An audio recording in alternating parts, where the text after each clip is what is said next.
Hey guys, welcome to Unacademy. In today's class on Indian Constitution, let us know more in detail about the Parliament of India.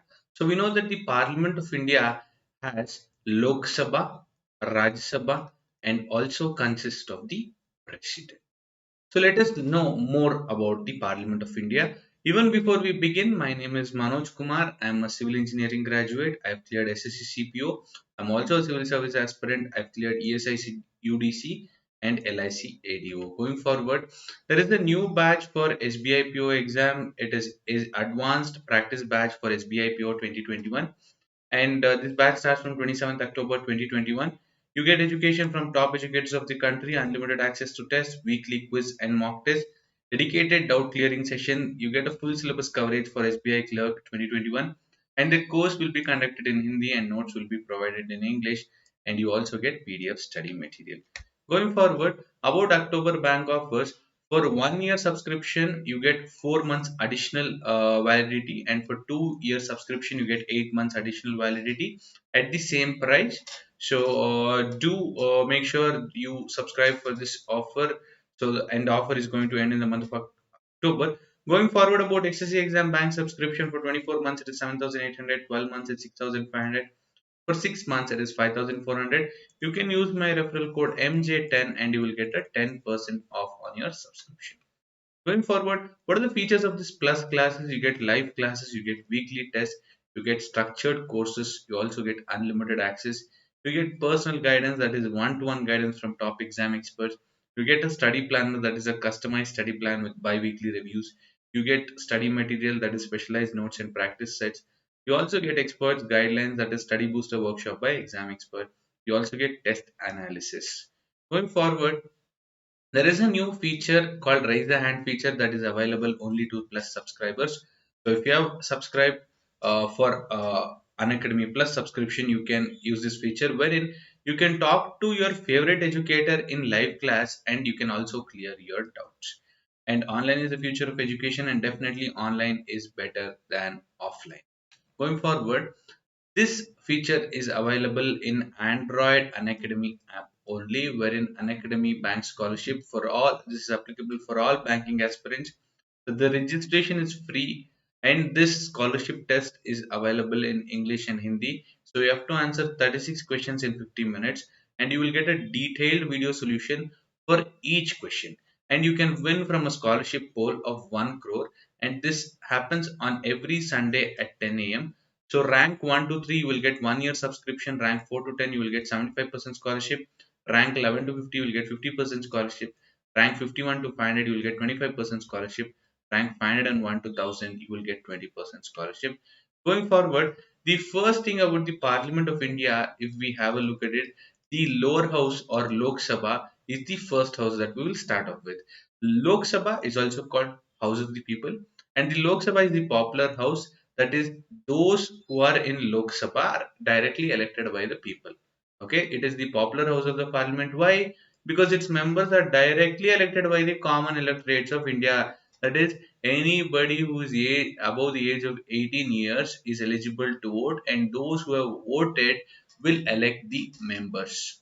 And going forward, all the members of this house are popularly elected. Okay, all of them, they are elected directly by the people, except not more than two from Anglo-Indian community, and this has been repealed after the 104th Constitutional Amendment Act.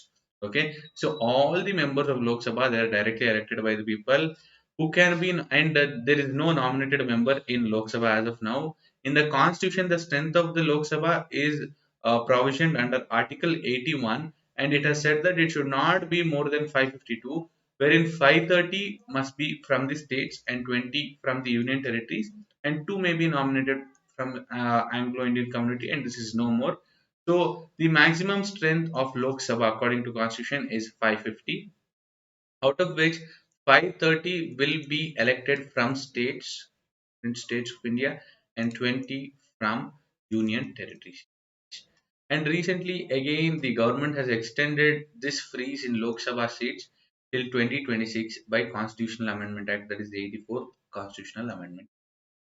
Okay, so the number of seats has not increased, though the population has increased, and the seats in Lok Sabha, they have been frozen till 2026 by constitution. Going forward, there are certain powers which are constitutionally granted to Lok Sabha and not the Raj Sabha. So, what are the powers that the Lok Sabha has over the Raj Sabha? First thing, the power it has is a money and a financial bill. A money bill or a financial bill can only originate in Lok Sabha. It cannot originate in Raj Sabha. So, this is where Lok Sabha has an upper hand.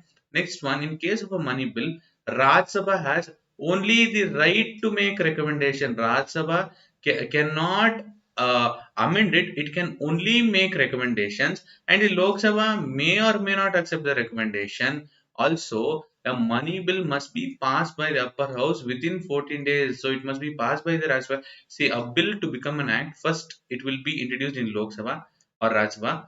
Then it will go to Raj Sabha, that is the other house. It will go to the other house. After which it will go to the president, and after the presidential assent, it will become an act. So this is the process in which a bill will become an act. Okay. So now this from Lok Sabha, money bill has gone to Raj Sabha, and even after 14 days, Raj Sabha has not given a reply. So that is when it is assumed to be passed. It is assumed to be passed by the Lok Sabha. Otherwise, the bill will be automatically deemed to have been passed. That is what I told you. Within 14 days, Rajya Sabha has to tell. It has to give its recommendations and pass its bill. It has to give its recommendations or pass its bills. And if the recommendations are given, Lok Sabha, it can either accept the recommendations or reject the recommendations and send it back to Rajya Sabha. And once it is sent back to Rajya Sabha is bound to give its approval. If it doesn't give its approval and it's 14 days and above, it is deemed to have been passed, and it will go to the president for his assent. Thus, if you observe here, Lok Sabha enjoys exclusive legislative jurisdiction over the passage of money bills. When it comes to money bills, Rajya Sabha has no role at all, to be very precise. Going forward, the Council of Ministers, this is where the Lok Sabha has powers over the Rajya Sabha, that is, Lok Sabha is above the Rajya Sabha. The Council of Ministers, they are responsible only to the Lok Sabha, and hence the confidence in the no confidence motion can be introduced in this house only. See, I'll tell you what exactly happens. You know that Lok Sabha is the popular house, that is, it is directly elected by the people, and the ministers who can form the government only if the government or the party has majority. If the party has majority in Lok Sabha, it can form the government. If the party does not have majority in Lok Sabha, it cannot form the government. If the government has to be removed, then no confidence motion has to be passed. Where can it pass the no confidence motion? Where there is majority of that party, it can pass the no confidence motion, and that is in Lok Sabha. So the no confidence motion and the confidence motion can be introduced only in the Lok Sabha and not in the Rajya Sabha. This is an exclusive power that the Lok Sabha has and the Rajya Sabha does not have. And under Article 352, the Lok Sabha in a special sitting can disapprove the continuance of national emergency proclaimed by the president. So suppose there is national emergency proclaimed by the president on war of on this thing account of war or external aggression. So there is war happening and the president has proclaimed emergency under Article 352. So I'll be doing the a detailed topic on emergency and its type in my next class. So until then, know that Article 352 is related to national emergency, and national emergency can be declared on grounds of war or external aggression. Okay. So when there is a war or external aggression happening, the president will declare emergency, and the Lok Sabha can disapprove the continuance. Even after the war is ended, the national emergency, the president says, let us continue national emergency. Even after the war, that is when the Lok Sabha, the members elected directly by the people, they can sit for a special meeting and they can disapprove the continuance of national emergency. Even if the Raj Sabha rejects such a resolution. Even if the Rajya Sabha rejects such a resolution, the Lok Sabha can disapprove the national emergency proclaimed by the president, and the opinion of the Rajya Sabha does not at all matter in this case. Going forward, let us look at the tenure of Lok Sabha. The normal tenure of Lok Sabha is 5 years, unless and until it is dissolved earlier. Okay, but the House can be dissolved by the president even before the end of the normal tenure. This can be done when the Prime Minister recommends to the president, the prime minister will recommend to the president to dissolve the house, and that is when the president will dissolve the house even before the completion of 5 years.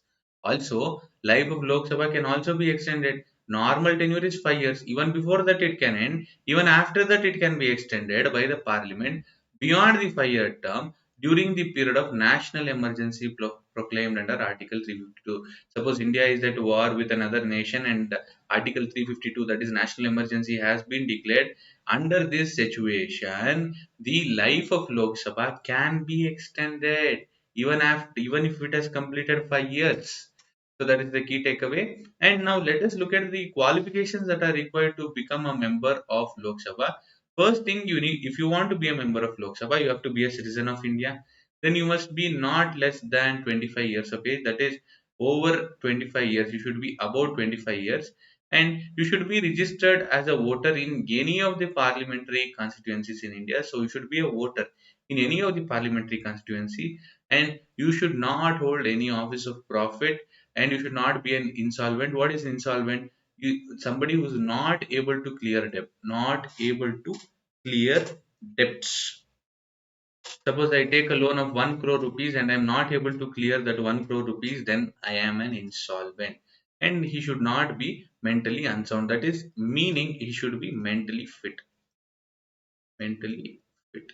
Okay. That those are the qualifications required for membership of Lok Sabha. Going forward, the speaker and the deputy speaker of Lok Sabha. The speaker, he is the presiding authority in Lok Sabha.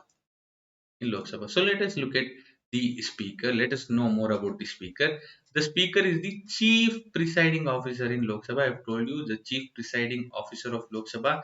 The speaker presides over the meetings of house, and his rulings on proceedings of the house are final.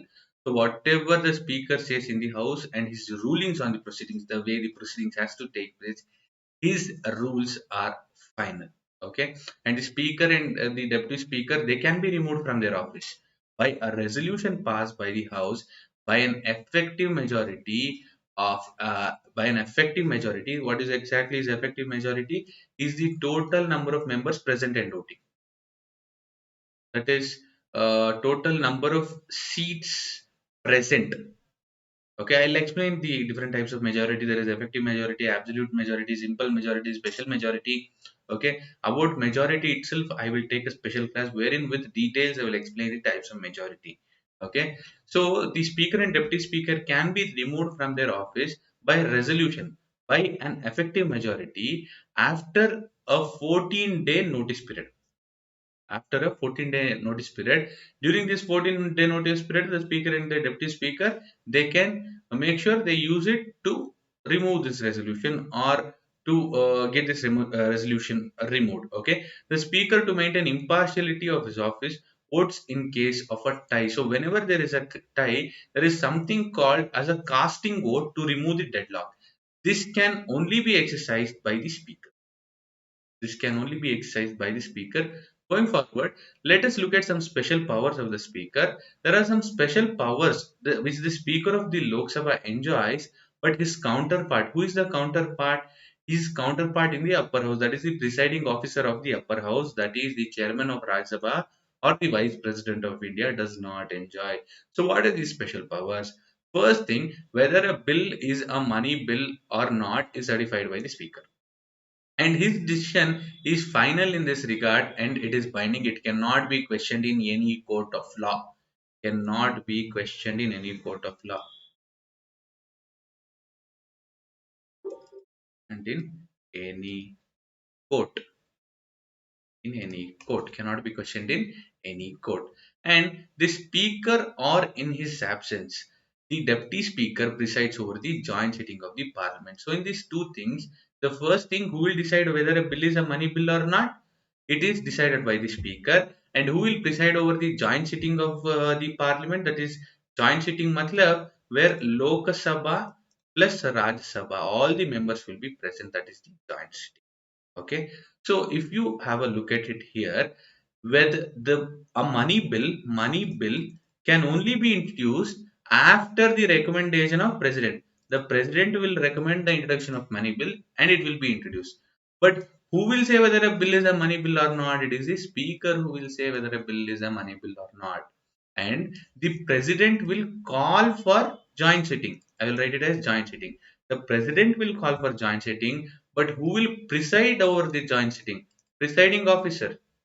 Okay, the presiding officer will be speaker, or in his absence it will be deputy speaker.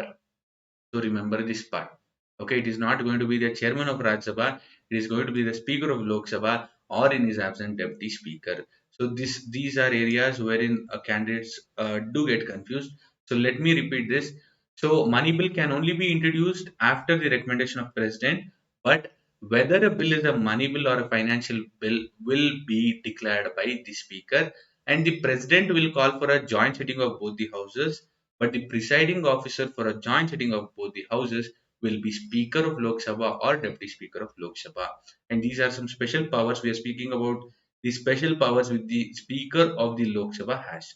The committees of the parliament functions essentially under the speaker. So there are committees of the parliament. There are two types of committee. One is standing committee and one more is ad hoc committee. I will take this in detail, but for now you remember that there is something called as standing committees. One more is ad hoc committees. Okay, I'm so sorry. One more is ad hoc committees. Ad hoc committees. Ad hoc committees. Okay, so these are the two major kinds of committees that you will see, and I will deal about them in detail later on. So these committees, no, they're essentially under the speaker, and the chairpersons are also nominated by him. So there are, for example, there is a parliamentary committee on privileges. So the speaker will nominate the chairperson, and members of Rajya Sabha are also present in these committees. For example, there is something called economic this thing committee on estimates.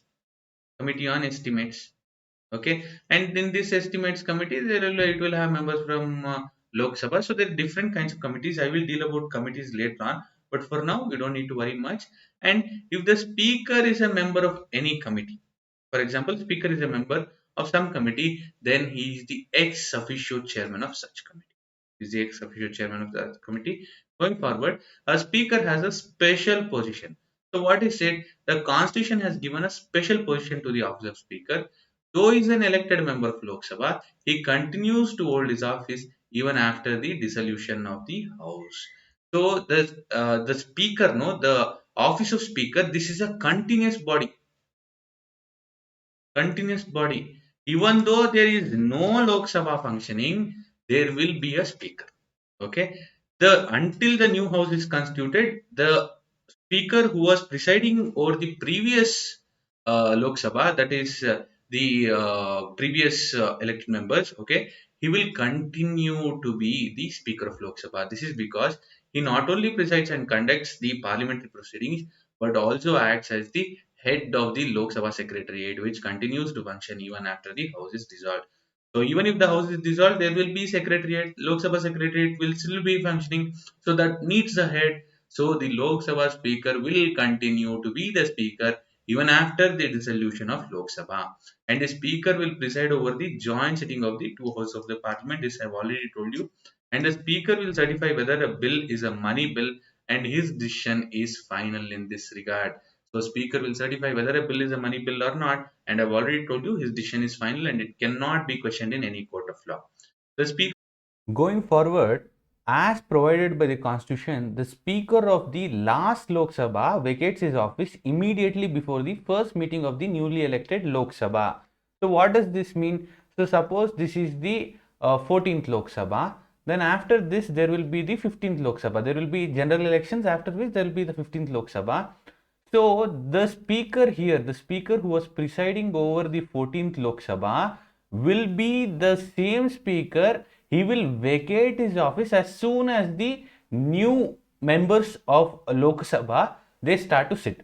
And when they meet for the first time, that is the member of parliament in Lok Sabha, when they meet for the first time, the president of India will appoint pro-term speaker. Pro-term speaker, very important. And pro-term speaker, he is not elected. He is nominated. Pro-term speaker is nominated. And usually the senior most member is elected for this. So whoever is the senior most member in Lok Sabha at that point of time, he will be appointed as the pro-term speaker. And the president himself will administer oath to pro-term speaker. So the pro-term speaker has all the powers of the speaker. He will preside over the first meeting of the newly elected Lok Sabha. The main duty of pro-term speaker is to administer oath to new members. Along with this, one more duty of pro-term speaker, is to conduct elections for speaker post. So we all know that the pro-term speaker is nominated and the speaker is elected amongst the members of Lok Sabha. So pro-term speaker, apart from administering oath to the new members, he will also conduct elections for post of speaker. Going forward, let us have a look at Rajya Sabha. Rajya Sabha or Council of State, it is the upper house of the parliament. Membership is limited to 250 members, 12 of whom are nominated by the president for their contribution to art, literature, science and social service. So Rajya Sabha, it is a permanent body. It is also called Council of States. Here the maximum strength of this house is 250, in which 238 members are elected and 12 members are nominated by the president. And those who are nominated, they should have contributed to art, literature, science and social service. And the remainder of the body, as I said, 238, they will be elected from whom? Who will elect these 238 members? These 238 members are elected by members of legislative assemblies of states and union territories. Okay, and the members sit for a 6-year term and 1/3 of the members retire every 2 years. So the tenure of a Rajya Sabha MP is 6 years and 1/3, that is 1 in 3 members retire every 2 years. Every 2 years they retire. Going forward, the Rajya Sabha is a Rajya Sabha meets in continuous sessions. That is, it is a body that is not subject to dissolution. However, Lok Sabha is not a permanent body; it can be dissolved, and Rajya Sabha is a permanent body; it cannot be dissolved.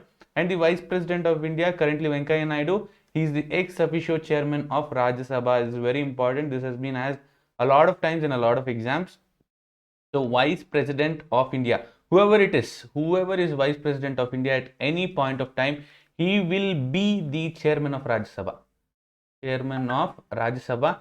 And the deputy chairman is elected from amongst the Rajya Sabha's members and he takes care of day-to-day matters. That is, the deputy chairman is elected. However, the chairman will be Vice President of India, and the Rajya Sabha first met, or the first sitting of Rajya Sabha was held on 13th May 1952. Okay, going forward, leader of the house, besides the chairman, Vice President of India and the deputy chairman, there is also a function called leader of the house. Okay, when it comes to Lok Sabha, the prime minister is the leader of the house. If the prime minister is a member of Lok Sabha, he is the leader of house. In case of Rajya Sabha, the ruling party will nominate, or the party with the majority will nominate a member as the leader of the house. This is a cabinet minister post, that is, all the powers that the cabinet minister has, will all the facilities and the privileges a cabinet minister will carry will be forwarded to the leader of the house as well. And the prime minister, if he is a member of the house or another nominated minister, that is, if the prime minister is a member of Lok Sabha, then he is leader of Lok Sabha, leader of the house in Lok Sabha. If the prime minister is a member of Rajya Sabha, then he is leader of house in Rajya Sabha. If the prime minister is not a member of Rajya Sabha, then he will nominate another minister as the leader of the house, and the leader has to sit next to the chairman in the front row, and this is usually the convention.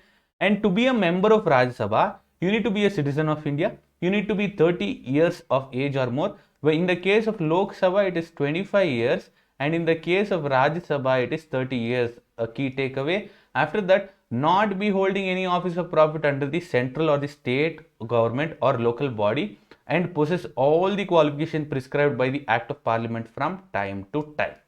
Going forward, so far as powers of Rajya Sabha is concerned, it enjoys co-equal power with Lok Sabha in respect of all bills other than money bill.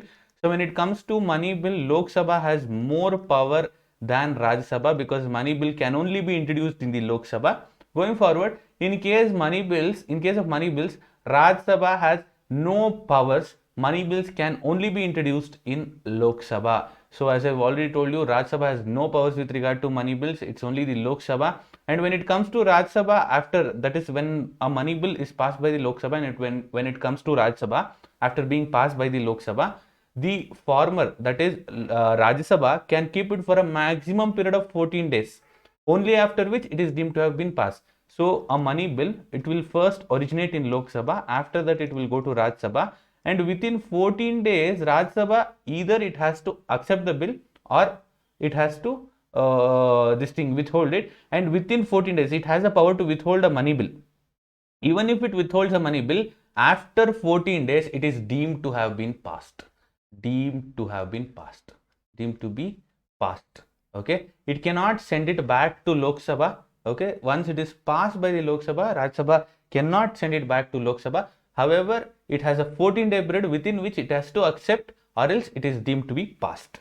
And what are the exclusive functions of Rajya Sabha? In certain condition, Rajya Sabha has more powers compared to Lok Sabha. Rajya Sabha has more powers compared to Lok Sabha in a few cases. Let us have a look at those cases. Under Article 249, the Rajya Sabha may by a special majority of 2/3 votes adopt a resolution asking the parliament to make laws on subjects of state list in national interest.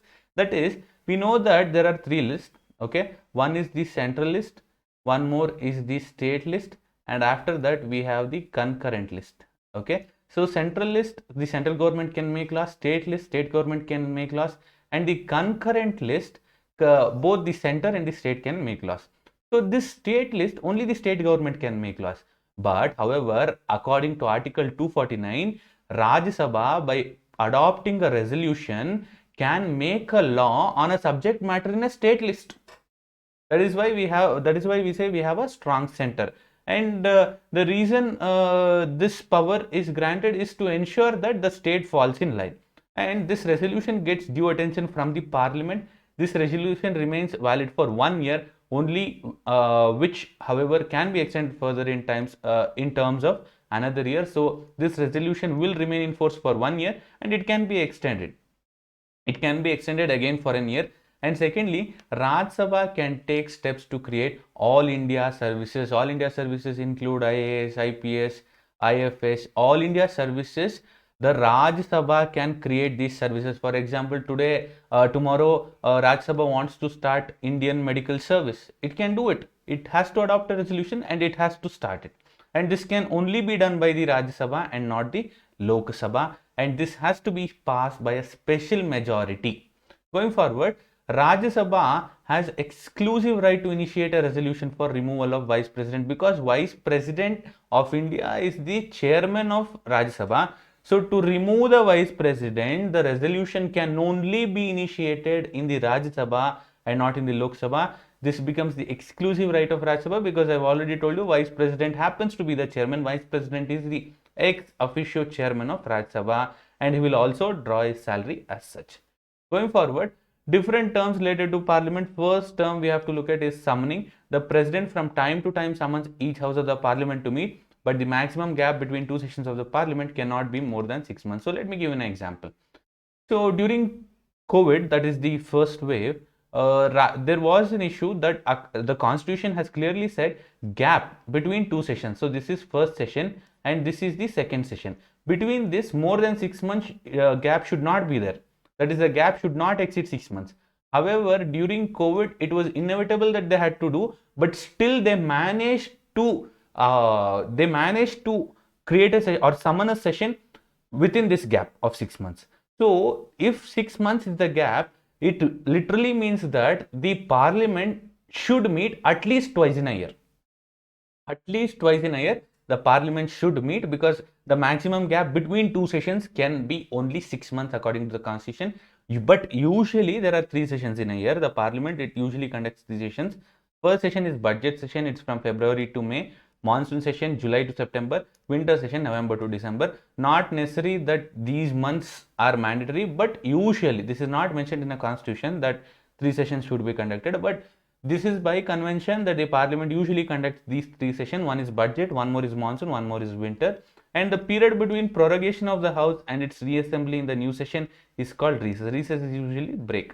Okay, that is prorogation of the house and its reassembly in a new session is what we call recess. Going forward, what is a joint sitting? According to Article 108 of Indian Constitution, there is a provision of joint sitting of both houses of the parliament. That is, Lok Sabha and Raj Sabha, all the members will sit together in case there is a deadlock in passage of any bill. In case of deadlock in passage of any bill, and the Lok Sabha speaker presides over the joint sitting. So joint sitting is nothing but Article 108, that is Lok Sabha plus Raj Sabha, and who will preside over the joint sitting? The speaker of Lok Sabha will preside over the joint sitting. However, we have to note the point here that since Lok Sabha has 500 plus members and Raj Sabha has nearly 230 members, somewhere there in and around there, so Lok Sabha has more strength and it will have more say even in case of joint sitting. Okay, and until recently only 3 occasions the history of Indian Parliament that the joint session has took place. One is in May 1961 for Dowry Prohibition Bill 1959, in May 1978 for Bank Service Commission, in 2002 for POTA, that is Prevention of Terrorism Act, and the joint sitting of both houses can be convened on 2 occasions. One for resolving a deadlock over the passage of bill. Suppose there is a bill that's passed by the Lok Sabha and Rajya Sabha is not accepting the bill, it is sending it back to Lok Sabha, and this is happening again and again. So in this case of a deadlock, Lok Sabha plus Rajya Sabha, they can sit together, discuss and come out with an amicable understanding. Okay, with an amicable decision, and that is the reason this joint sitting is convened, and a special address by the president at the commencement of the first session after each general election of the Lok Sabha, first session of each year. That is, during the special address of the president, we know the president will address the parliament twice. One is after general election, one is after general election when the new members they assemble, and the second time is the first session of each year, every year, first session of every year. Okay, usually it is the budget session, first session of every year, and usually it is the budget session and it is called the budget speech of the president. Okay, so those are the occasions in which there is going to be a joint sitting, and joint sitting cannot be called for resolving a deadlock regarding money bill and constitution amendment bill. Please note this, when the bill is a money bill or it is a constitutional amendment bill or any bill any amendment is being made to the constitution, then a joint sitting cannot be called for. Going forward, prorogation. The presiding officer, that's the speaker or chairman, declares the house adjourned sine die when the business of the session is completed. With it, so the speaker, the presiding officer, be it speaker in case of Lok Sabha or chairman in case of Rajya Sabha, he will declare that the house is adjourned sine die. Okay, that is, the session is complete. The business of a session is complete. Within the next few days, the president issues a notification for prorogation of the session. However, the president can also prorogue the house while in session. And next thing is adjournment. This is a short recess. That means it's a short break within a session of the parliament called by the presiding officer of the house. Its duration may be a few minutes to days together. That is, when there is a session happening and the parliaments and the parliamentarians, they need a break. That is, they want to have lunch or they want to go for tea, or tomorrow they don't want to attend. That is when they can say it is adjourned. That means it is a short break. Adjourned sine die is when the house is adjourned without naming a day of a reassembly. That is, now today I will say class is adjourned sine die. Matlab, I won't tell when is the next class. That is what is the meaning of adjourned sine die. And going forward, grounds for disqualification of members of parliament. MPs can also be disqualified. Here are 5 grounds for disqualification of members of parliament. According to Article 102 bar 1 bar a member of parliament, that is an MP, shall be disqualified from being a member of house if he holds any office of profit under the state other than an office declared by the parliament by law not to disqualify its holder. If he holds an office of profit under the under the state, there emerges a clash of interest, and interest will prevail over the duty. So what this basically means is that what exactly is office of profit is not defined in the constitution. Please note this point. What exactly is office of profit is not defined in the Indian constitution. However, if he is holding any ministerial post in the state, or if he is director of any state public undertakings, so all these are considered office of profit. So if he is working somewhere and if he is also working as an MP, there will be conflict of interest. That is, he will obviously go for that which is more, which he is more interested in. And to avoid this clash of interest or conflict of interest and duty, he is said to be disqualified if he holds office of profit. Going forward, let us have a look at the veto powers of the president. A bill passed by the parliament can become an act only if it receives the assent of the president. As I've already told you, a bill to become an act, it has to go from Lok Sabha, then it has to go to Raj Sabha. After that, it will go to the president, who will ratify the bill. Only after the bill is ratified, it can be called an act. So a president is also an integral part of the parliament. Please do note this question. This was asked in a few central government examinations, also state government examinations as well. So the president is also an integral part of the parliament. However, president has veto powers over the bills passed by the parliament. That is, what exactly is veto power? He can withhold his assent to the bill. He can just keep it with him. He cannot take, he doesn't need to take any decisions. Even this power the president has. This power of the president is what we call veto power. There are different types of veto. The first type of veto is absolute veto. It refers to the power of the president to withhold his assent to a bill passed by the parliament. The bill then ends and does not become an act. Okay. So usually the veto is exercised in the following two cases. First is with respect to private members bill. That is a bill that is introduced in the parliament other than a minister is what we call a private members bill. Other than a minister, if he introduces a bill, then that is a private members bill. With respect to government bills also, this absolute veto can be exercised when the cabinet resigns after the passage of the bill, but before the assent by the president, and the new cabinet advises the president not to give his assent to such bills. That is, a government has introduced a bill and the government has fallen. That is, it might be because the government did not have any strength, or the tenure of the government is over, or the prime minister resigned, and or the Lok Sabha got dissolved. These may be a few situations in which the Lok Sabha or the government has been dissolved and the new government is in place, and the new government will advise the president, please do not give assent to that bill, and that is when the president can exercise absolute veto.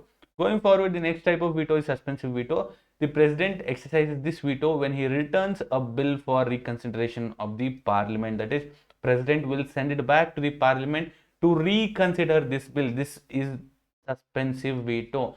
And if the bill is again passed by the parliament with or without amendments, that is, with or without the considering the recommendations of the president, and it is, if it is presented again to the president, it is obligatory for the president to give his assent to the bill. That is, from Lok Sabha it has gone to Raj Sabha, from Raj Sabha it has gone to president, and president will say, please have a look at this section, or please have a look at this subsection, or please have a look at this clause which is not right. And the Lok Sabha and Raj Sabha, they will pass it with amendments or without amendments. Then the president, he is bound to pass the bill. He is obligated to pass the bill. He has to give his assent to the bill. The president does not possess this veto in case of money bills. As I've already told you, in case of money bills, the president cannot use suspensive veto. Next, we have a pocket veto. In this case, the president, he will neither ratify the bill nor reject the bill. He will just take the bill, put it in his pocket. Matlab, not literally that he will put it in his pocket.